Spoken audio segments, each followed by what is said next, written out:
Me han pedido que hable sobre la neurodivergencia a partir de mi experiencia. Y a veces no es sencillo. Yo vivo sumergida en 7 jornadas y adaptándome a una profesión que demanda un cerebro dominante para lograr la excelencia. El tema es largo. Sin embargo, hoy voy a dejar estas pocas notas a quien le interesen. Me preguntan que por qué comparto tanto material hecho por otras personas y no mi propia experiencia. Aquí va la razón principal. Estoy estudiando, estoy autorreconociéndome, estoy investigando y no quiero ser irresponsable con mis opiniones sobre el tema. Una compañera que adoro es una gran influencer colombiana autista con un conocimiento impresionante. A ella le debo parte de mi proceso y apoderamiento en este tema de la neurodivergencia, de la neurodiversidad atípica. Ella alguna vez me dijo honestamente: hey, eres demasiado valiente para hacerte comunicadora, periodista y escritora con dislexia, disgrafía y bueno, cualquier otra neurodivergencia compleja que requiera leer, escribir y razonar. Es un reto para una persona neurodivergente, especialmente alguien con asuntos de lectoescritura y problemas para la contextualización. Ella lo dijo de manera amable, como felicitándome, como si fuera una especie de heroína al asumir ser periodista y comunicadora, al decidir escribir contra todo pronóstico. Es una joven que admiro y valoro muchísimo.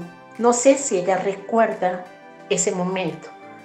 Y luego lo repitió en Instagram una vez que comenté algo de sus videos y me escribió públicamente: eres muy valiente en tener esa profesión teniendo dislexia. ¿Soy valiente? No lo sé. A mí desde muy joven me han señalado de valiente y de osada, también de intrépida. Yo entiendo mi neurodiversidad atípica cuando entro a la universidad a los 40 años y tengo que luchar para superar mi capacidad intelectual, para empezar a comprender, para entender aquello de aprender a aprender y darme cuenta que mi cerebro operativo era diferente. Fue muy duro. A mí estudiar me destruyó la autoconfianza y la seguridad profesional. Y no me importó porque yo necesitaba crecer. Yo vine a este mundo a crecer. Yo no quiero vivir por vivir. No me gusta pasar el tiempo solo por pasar el tiempo. Y soy ávida de conocimiento. ¿Cuál fue la razón que me llevó a asumir una profesión que demanda de un cerebro dominante? A mi juicio, todas las profesiones demandan un cerebro dominante y el éxito de la ejecución y los cargos importantes en cualquier profesión u oficio demandan un cerebro dominante porque la sociedad está construida bajo la conceptualización de la neurodiversidad típica. No les interesa la neurodiversidad atípica y no hay herramientas sociales, adaptativas de todo tipo para la vida de una persona con cerebro atípico. Esa necesidad de aprender, de superarme a mí misma, de darme cuenta que hasta donde yo podía llegar sola ya había llegado, de encontrarme con mi propia ignorancia, pero al mismo tiempo con la discapacidad que tanto mencionan algunas personas neurodivergentes y otras decimos con esa sociedad discapacitante. Cualquiera de las dos teorías es válida. Cada persona neurodivergente decidirá en qué lugar se enuncia. Si su lugar de enunciación es soy una mujer discapacitada porque soy neurodivergente o soy una mujer que habita una sociedad discapacitante para las personas neurodivergentes, ambas afirmaciones son válidas. No me voy a detener ahí. Aunque no pienso detenerme ahí, debo hacer una precisión. En ocasiones me siento discapacitada y en otras ocasiones me doy cuenta que la sociedad es discapacitante. Y en ambas realidades me descubro como una mujer apoderada de mi realidad, ávida de conocimiento, con talentos, con capacidades y sobre todo me descubro a mí misma como una profesional seria, una profesional comprometida, en mi caso puntual, con la comunicación para la vida y las resistencias y con el periodismo para el desarrollo humano. Haciendo esa precisión, también debo contarles mi relación con la palabra escrita, la cual siempre fue un conflicto, era monstruoso, tanto leer como escribir. Antes de la tecnología era algo casi que imposible para mí. Perdí varios años en la primaria, no sé cómo me certificaron para el bachillerato, o sí lo sé. En este país, por cuestiones de negocios, a los chicos los pasan para no perder prestigio y rublos en los colegios. Y no importa si saben o no saben leer correctamente. Por eso, muchas personas están llegando a la educación superior e incluso se vuelven personas trabajadoras, etcétera, etcétera, sin realmente leer y escribir bien. Me he dado cuenta que esto de ser periodista y ser comunicadora sirve como una herramienta adaptativa para cualquier persona neuroatípica, en la medida de que la comunicación es parte sustancial y crucial de todo desarrollo humano integral.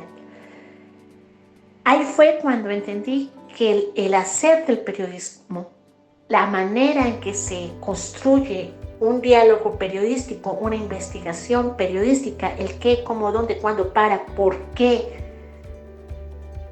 y toda la dinámica del periodismo era un ejercicio cerebral que podía llevarnos a una mejor manera de relacionarnos con el conocimiento.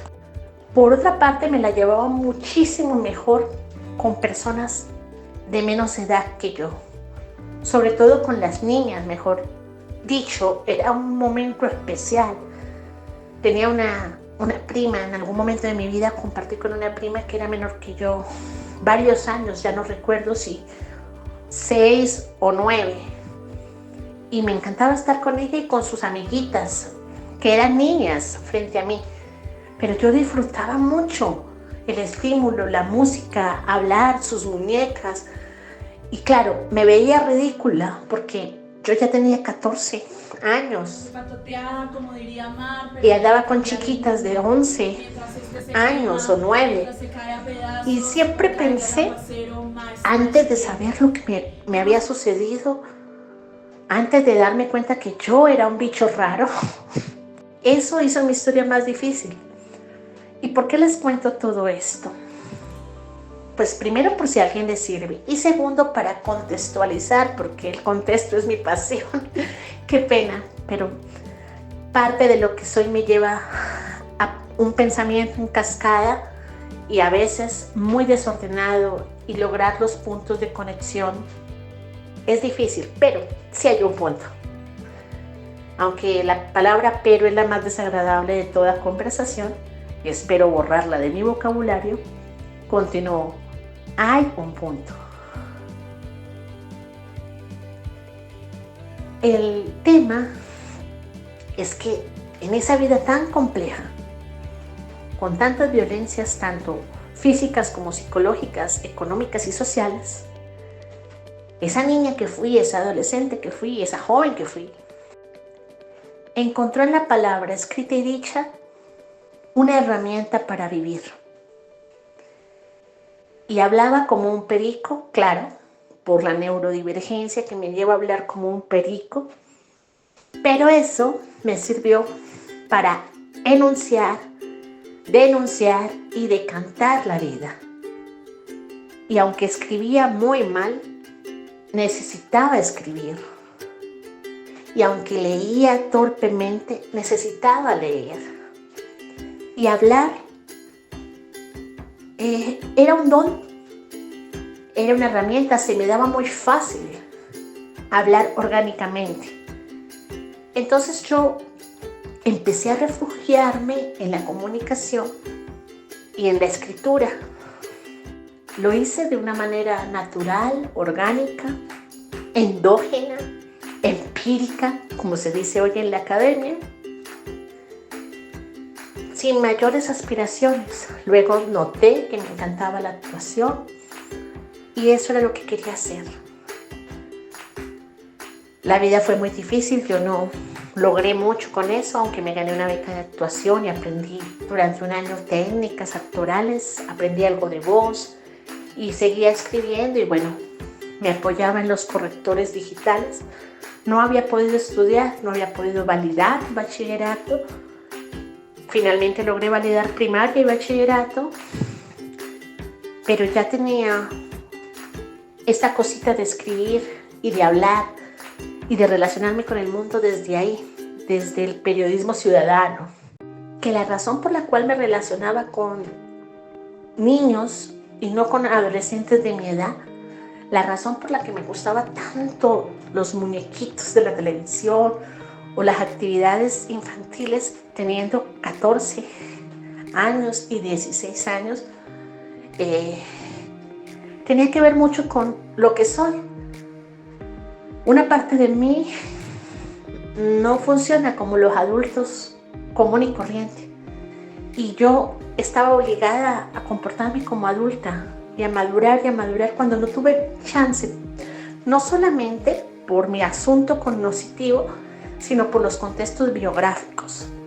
Fui una niña trabajadora desde los 8 años y no tuve una infancia feliz.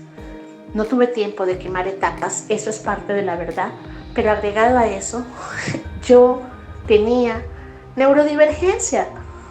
Luego llegaron los desafíos, luego ya era insuficiente, luego ya las demandas.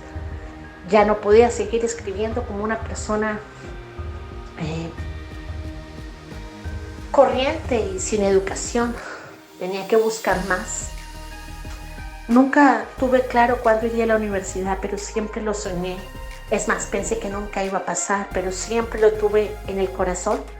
Se me dio la oportunidad y yo decidí ir a estudiar comunicación, ir a estudiar periodismo, lenguajes digitales, lenguajes actuales, con el ánimo de validar lo que ya tenía como experiencia y encontrar la manera de trabajar en ello y vivir de mi trabajo, mis charlas, mis talleres, mis conferencias, lo que sé hacer, y estar feliz de una certificación, de una validación profesional.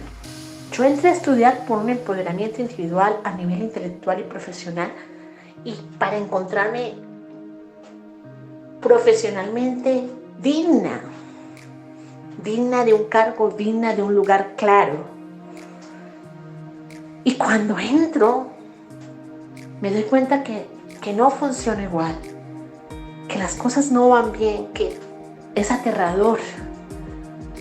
Me veo a mí misma como esa niña indefensa en la primaria, en el bachillerato, y etcétera, etcétera. Entonces ahí surge el reto, porque llega la humillación. Algunos docentes creían que yo era vaga e irresponsable o que quería algún tipo de trato especial. Empecé a relacionarme con mis compañeros, a conocer otras personas con dificultades para seguir el ritmo académico impuesto, a retar a mis docentes, buscando la manera en que yo pudiera cumplir, porque no tenía tiempo ni dinero para repetir semestres. Y en eso pues terminé estudiando, comprendiendo, descubriéndome como neurodivergente, entendiendo de qué va la dislexia, la disgrafía, el TDAH, el autismo, entre otros diagnósticos. Y empecé a despertar. Fue algo increíble, una especie de muerte y resurrección continua es este tema. El activismo, el periodismo, la comunicación, escribir, torpemente, asertivamente, como fuera. Me dio identidad y me liberó de muchas cosas y yo amo la comunicación. No la cientifiqué. Primero fue algo natural, un mar de posibilidades en mi vida para apoderarme de mi realidad, para emanciparme de un sistema que consideraba injusto. La palabra, el decir, el escribir, el enunciar, el preguntar. Y así fue que empezó mi carrera como periodista en medio de los activismos y fui absolutamente feliz y orgullosa. Ahora voy para una maestría en el marco de la educomunicación. Voy en búsqueda de herramientas para una educación sin exclusión e interculturalidad que nos permita en un mundo donde quepamos todos. Estoy juiciosa con eso. Yo me gradué hace unos días, pero no he parado. Estoy con la investigación de la maestría y aprendiendo muchas cosas. Asustada con el reto, pero absolutamente comprometida. Ahora me quiero dedicar a ejercer mi carrera con propiedad en el marco de la, vuelvo y repito, comunicación para la vida y las resistencias. Y el periodismo para el desarrollo humano y la transformación social. Mientras que hago eso, tengo el deber de continuar con mis roles cotidianos, mamá, esposa, los temas del hogar. Ahora voy para una maestría en el marco de la educomunicación. Voy en búsqueda de herramientas para una educación sin exclusión e interculturalidad que nos permita en un mundo donde quepamos todos. Estoy juiciosa con eso. Yo me gradué hace unos días, pero no he parado. Estoy con la investigación de la maestría y aprendiendo muchas cosas. Asustada con el reto, pero absolutamente comprometida. Ahora me quiero dedicar a ejercer mi carrera con propiedad en el marco de la, vuelvo y repito, comunicación para la vida y las resistencias. Y el periodismo para el desarrollo humano y la transformación social. Mientras que hago eso, tengo el deber de continuar con mis roles cotidianos, mamá, esposa, los temas del hogar, y sumergida en ese rol de esposa, madre, temas del hogar, vida social, amigos, amigas, etcétera, etcétera, todo lo que un ser humano debe sortear en la cotidianidad, debo sacar el tiempo, las herramientas y la capacidad cognitiva para sacar adelante mi maestría. Seguiré con el activismo, seguiré con el feminismo artesanal y por eso les hablo de mis 7 jornadas, porque es así. Me toca ser una mujer a pedacitos, pero me gusta la vida que tengo. Me gusta sentirme una mujer putamente libre, genuinamente, y me gusta la experiencia porque me ha permitido construir nuevas cosas desde la autenticidad con gente maravillosa. El reto de toda profesión u oficio es que sea lucrativa y que toda persona pueda vivir de sus talentos, de sus capacidades y de sus estudios. Ese es el reto. Sin embargo, uno no estudia solamente para hacer dinero. Uno estudia para profundizar en la existencia, para tener una vida con significado y significante, no solo para hacer dinero. Ahora estoy en ese reto de compensar, equilibrar esa necesidad del trabajo social que tanto amo con la necesidad del lucro del capitalismo en el cual vivimos y necesitamos, nos guste o no, porque toda persona debe vivir de su trabajo. Eso es lo justo y es lo digno. Más adelante traeré reflexiones sobre el tema. Aquí está el azul de la neurodivergencia, que es otro debate. Si debe o no debe continuar el color azul en el tema de la neurodivergencia, será otra reflexión en otro momento. Así continué 5 años descubriendo la neurodivergencia y descubriéndome yo dentro de la neurodivergencia y comprendiendo la neurodiversidad atípica como parte del constructo social. dejé el aporte de un trabajo importante, por lo menos para mí, que deja sobre la mesa cómo el periodismo en su hacer es una herramienta adaptativa que puede favorecer a algunas neurodivergencias en sus procesos de aprendizaje. Es un reto para mí sacar estos tiempos, lo hago con el corazón para compartir a quien le interese. Neurodivergente adulta, diagnosticada tardía, y he sido una universitaria tardía y todo tarde, y ahora hay una explicación para eso. Y nadie debería ir tarde. La sociedad no debería ser discapacitante, deberían haber herramientas, procesos y oportunidades para todas las personas, y en eso es que trabajo. Seguiré entrevistando porque lo que más amo de mi profesión es el rol de entrevistadora. Bueno, eso fue todo por ahora. Un abrazo y gracias a quienes han querido escucharme. Soy Mar Candela, periodista para el desarrollo humano y comunicadora para la vida y las resistencias.